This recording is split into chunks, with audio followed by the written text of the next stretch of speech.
Welcome to History Where It Happened. I'm Dick Smith, your host. Today's episode is about the river. We're going to start talking about the river and we'll end talking about the river. We're located right here in Manchester Center in the Factory Point Town Green. For hundreds of years prior to 1761, there were basically no settlers in this area in Manchester. The Native Americans actually called the river, which we call the Battenkill now, the River Ondawa. But then in 1761, Benning Wentworth chartered Manchester, the town of Manchester. So now for 1760s, 70s, and 80s, you had a lot of settlers coming here from New York, Rhode Island, Massachusetts, Connecticut, and so on. One of those settlers was a man named Timothy Meade, and he bought about 200 acres in this area, right here in what at the time was really called North Village. But he was a stingy person. He didn't want to give away any of his land. He had built several mills here, but he didn't want to give away his land. In fact, in 1781, the selectmen wanted to actually put the town courthouse, because Bennington County had become a county in 1781. He wanted to put the courthouse here. The selectmen did. But he didn't want it. He wouldn't sell them land. And that's basically why the courthouse is now up in Manchester Village. But then another event happened. In 1802, major event. Timothy Meade died. And this area at the time was called Meade's Mills. But when he died, that meant land was available. It started to be it was being dispersed and so on. So now you had water power and you could buy land here. Then in 1812, another event happened. There was no real road from where the roundabout is today up to Manchester Village, where the Equinox is, and the courthouse, because that was a swamp. But in 1812, they built a road. There was also no road this way.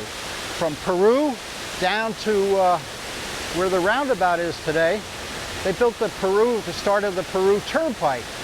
So now you had good roads. You could come all the way from Peru, basically straight down Barnumville Road to the roundabout, where the roundabout is, and then on up to Manchester Village. Now you had roads, water power, and land. Well, something else happened. In 1825, a man named Myron Clark came to town and took advantage of all those. And he really built Manchester Center up. More and more it became known as Factory Point. Then the major event happened in Manchester Center. The railroad came, 1852.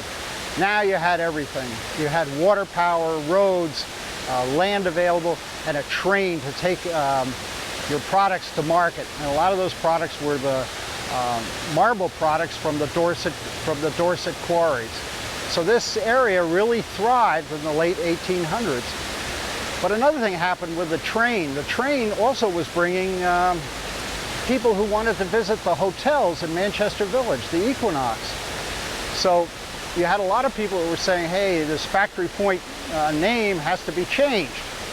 Well, in 1886, they changed it to a more recreational name. They called it Manchester Center.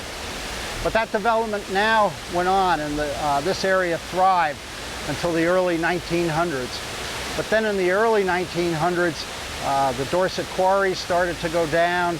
A lot of the manufacturing shifted from New England to the south, and so on.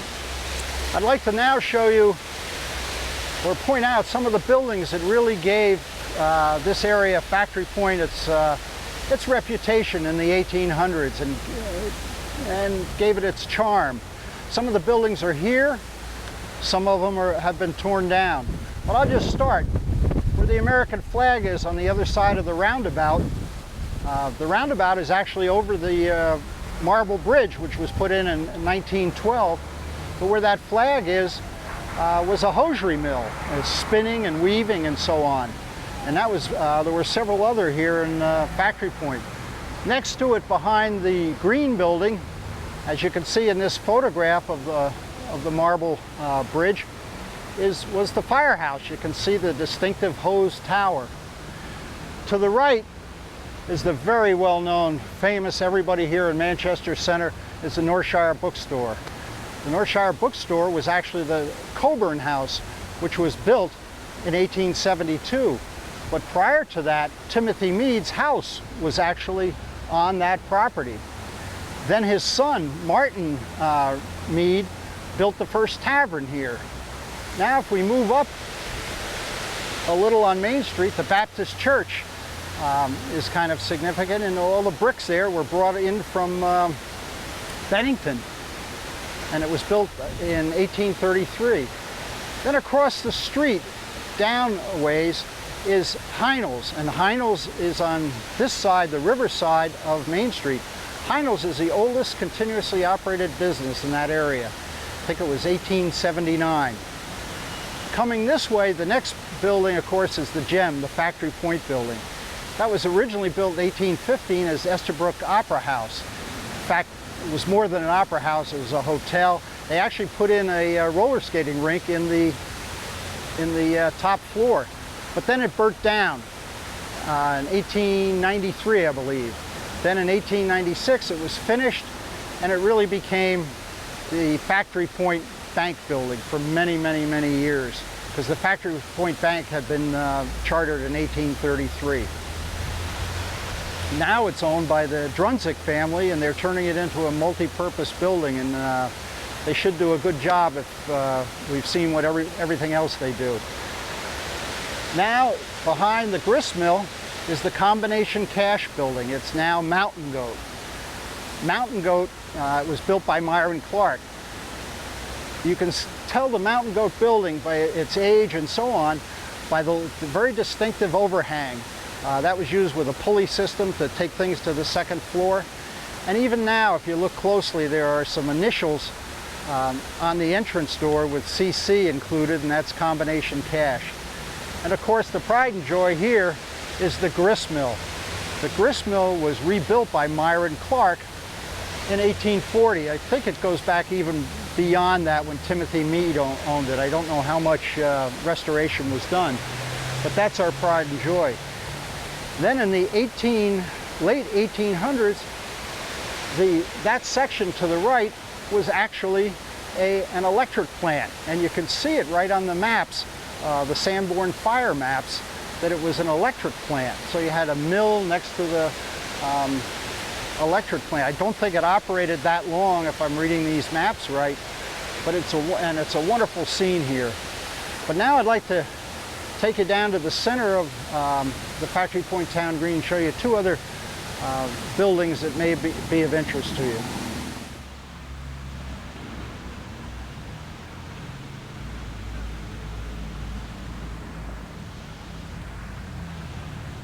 We're now in the middle of Factory Point Town Green here in Manchester Center. Well, I'm not exactly in the middle. I came to this specific spot because I believe this is the spot where the chimney was for the tannery that was here. The chimney was very distinctive, over 60 feet tall. And a lot of the maps show it as being about 200 feet from the dam and about 50 feet from the river. It was built in 1850s. It went out of business early 1900s, and the chimney itself was torn down later. The 100,000 bricks that were in the chimney were eventually taken to Delwood Cemetery. And there were many uses here, and then finally in the 1980s, this was Manchester Motors. And when you look at the map of Manchester, or excuse me, the image of Manchester Motors, I'm standing about where the large bay is. It was very significant. It was here. It was eventually torn down and then cleared, and we have now, for future use, the Factory Point Town Green. The Chamber of Commerce runs wonderful concerts here. People walk. Just recently, the town has done a good job. They've put new sidewalks in and so on. They're regrassing it here and so on. This is a wonderful spot. But now let's see what's in store for the 21st century for the Battenkill, for the river. We're now at the brand new overlook, and I'd like to introduce Bill Laberge, who is head of the Riverwalk Association Committee and has gratefully accepted the invitation to give us a little tour. And maybe, Bill, you can first give us a little background of how this Riverwalk effort has come about and how recently, and then maybe we can walk down. Sure. Yeah, back in 2010, a group that I was involved with, Transition Town Manchester, decided to put in a little pedestrian path. It was part of an effort with Bill McKibben, 350.org. They wanted to have activities worldwide that combated climate change. So we said, let's build a beautiful little pedestrian walkway. And so we put an article in the paper, and we were hoping to get 35 people to show up. We figured maybe 25 would show up. We had 85 people show up. We blasted out this walking path on the north side of the river in about 2 hours, and everybody just loved it. And so, we as a volunteer group, we kind of, took care of that, but didn't take it any farther. And then in 2013, the Manchester Select Board and Planning Commission invited the Vermont Council on Rural Development to come to town for a visioning exercise, the Manchester 2020 exercise. And coming out of that, there were 4 task forces that developed, and one of them was Riverwalk Association, or to develop the Riverwalk. And so I was asked to be the chair of that committee, and so here we are. That's great. This is a town-wide project then. Yeah. And now they're redoing the park, as we've just talked about. And now, can you show us, the river is right here. Can maybe we walk down here and show me what's going to happen? Or? Yeah, absolutely. I think it's great that the town has developed their, sort of a more useful park. And now what we're doing is walking down into an area where we would like, from where we were just standing, a bridge to launch over towards Main Street. And then as we come down into this area, watch your step, we'd like to develop this as an overlook. Don't fall down. Don't go over. How was that? We'd like to develop an overlook here with a railing so that everybody can have this. It'll be handicap accessible. There's going to be a bridge that's going to launch over to Main Street to connect it there as a pedestrian walkway. The bridge would be right here? The bridge will be probably around here. We have to develop the elevation to make sure we connect with Main Street and not have it be too much of an angle. Up ahead here, we're going to have a spot for an overlook, because you've got a beautiful view of the river, of the waterfall here. So we'll smooth out the path here. We'd love for this to all be handicap accessible. And then, boy, it just gets prettier and prettier as you walk along here. And there it is. And there you step into this beautiful view of the waterfall. So we'll have a nice little overlook here. And then the path comes down and you come right along the river. I've heard from some people on your committee that they actually have been catching fish here. It's supposed to be a great river, so one of the things we want to promote is the access to this great asset that we have right here in the middle of Manchester. That's right. You forget that here's 1130 and then Main Street. I mean, we're not out in the Green Mountain Forest. We're right in the heart of Manchester, and not too many people know about it. What's interesting, and I'm sure this is where you're going to start to talk about the history of it, is that when you talk to people who've lived here their whole life, as little kids they hung out down here. So everybody, everyone has a little story to tell about what they did down here. But Bill, this is one piece of history I just love. We talked about the tannery that was here, and this wall is actually, if you look at the maps, this is exactly where the wall of the tannery was, and of course they had to have a dam here to get the power. But also, I think you had mentioned, is this where the bridge is going that Riverwalk is looking to? Yeah, so if you look at the history of it, you've got the tannery here. There was another dam here which supplied power for it. So we actually want to use this area as a launching point for the bridge, which is going to connect to Main Street. We have to, figure out our elevations, but we're getting ready to do some fundraising to help us develop the design for this. It's going to be incorporated with the town. The town has said they want to, the work they're doing at the town green is going to tie in with the work that we're going to do.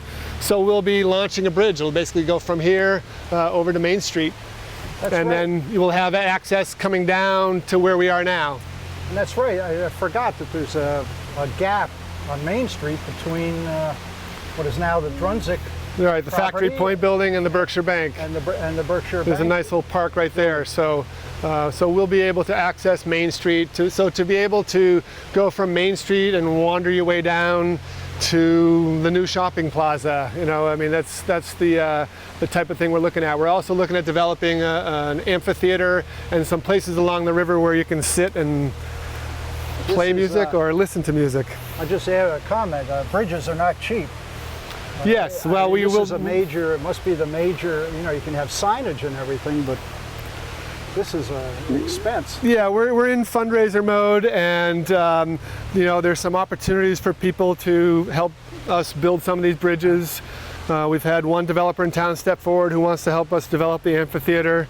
So we're starting to get some good energy that way. This is just beautiful here. The sound has come down to a trickle, which makes it very nice. It's a real private spot down here. Now we can go down all the way down to Friends of the Sun here? Yeah, let's go look at where the old canal was. Okay. Well, Bill, somewhere along, if I remember those drawings that you had, somewhere we were planning, or you were planning, to have another littler bridge somewhere here. Yeah, so we had plans originally for 2 smaller bridges, and the plans are evolving, but this is a place where years ago there used to be a bridge here, and it makes perfect sense for us to develop one here now. It's raised up enough that when we put in the bridge, we won't have to disturb the river, so it's an easy bridge to put in, and that actually connects to the path that we did on the other side of the river. So now you'll be able to go from Main Street, you'll come down here, go over there and take a loop around there.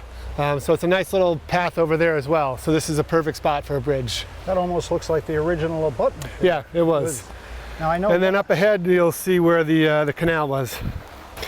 This is kind of an interesting spot.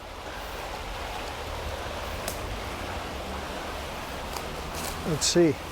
Just to orient people where we are, we'll show, but just right there is the new marble mill, which is where the original Sirloin Saloon was, and it was actually a marble mill.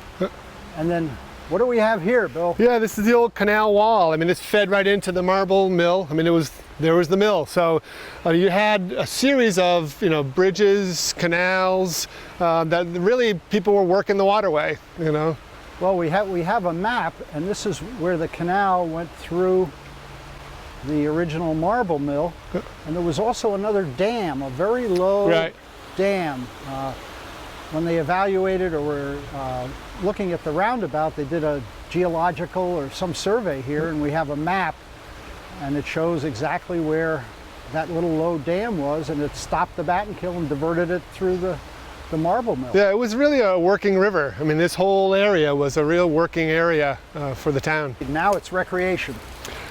Absolutely. And education. Education, entertainment, and I mean, when you're down here, it's 10 degrees cooler than it is up on Main Street, and it's just a real nice little private spot. And also all these, I assume all these marble pieces are original to the, to either the tannery that was here or the canal that have just been moved over the years. Yeah, and we're really going to try and use a lot of the materials that were here, or some of the materials that have been left over from projects in town, because we want to tell the story of the location, so let's use the materials that we find around here. That's great. Well, let's keep walking a little further. Yeah. Well, Bill, I guess this is where one of the gateways will be. We came in, and the Battenkill is right behind us. But I just wanted to sort of point out that wall of the canal that you were pointing out is right there. And you can see on this map that it flowed right into the original, well, Sirloin Saloon, and then before the Sirloin Saloon was the actual marble mill. And some of the original marble mill was in the cupola of the Sirloin Saloon. Of course, it's been taken down for this nice facility here, but that canal went all the way through, across, past McDonald's, down into the West Branch. And we just got a call from the Historical Society, and they actually have an old turbine that used to be in the mill. And so they've got that, and they want to put it somewhere as part of telling the history of the place. It's this really old, cool turbine. Oh, that's terrific. Well, now can we go, I guess let's go to the other side of the river. That sounds good. Well, Bill, we're on the north side here. So now we're on the north side. We were just over looking at where we want to launch one of our bridges. I mean, you can tell that there was a previous bridge here. And if you look, there's some old railroad ties along the way. So somebody at one point had a bridge here, and it's long gone. So we're going to revive that. I think this is a beautiful spot for it. And this is right in the heart of what we developed, that first path. So really, your downtown Main Street's right up there. You know, you've got Depot Street over there, and you've got this beautiful little loop to walk around back here. So it'll be a great spot. Already the EMS and the employees in that plaza come over here for lunch. So what we talked about is having spots to have a picnic table, places to sit and read. So it's going to be a really nice little spot. So here we are on the north side of the river, and this is the original path that we had put in. And so once we put in the bridge that we were just looking at, that'll connect this loop with the other loop.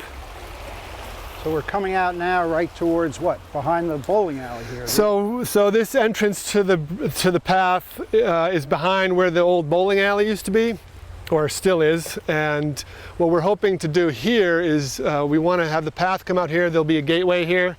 And then we'd like to develop in this area an amphitheater. And we're talking with Cross Points, the current owners of the property.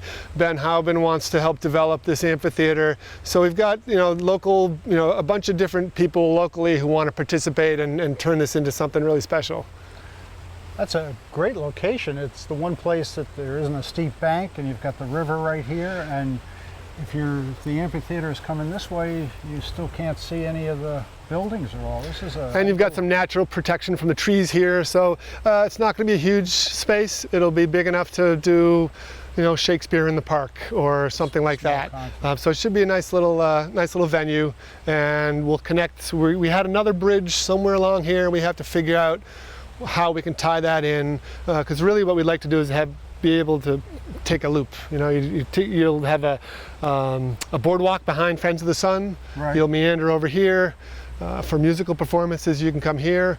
At any given point, we could talk about having live music along the path. You could have a play going on up at the park, live music along the path, and then more here. So you could have festivals. We could see where we could tie in with the town green and the pavilion that they're doing there. So it can really become a nice community space. That's great. Yeah. Well, Bill, thank you very much. It's absolutely great that you're able to spend the time. I know you're a working man. And, well, I appreciate you having me.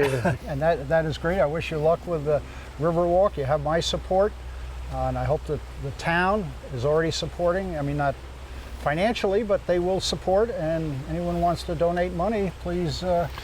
How do they do it? They go to the website? Our website is manchesterriverwalk.org. There's a little donate button. You can donate there. It also has our mailing address, so you can send in donations.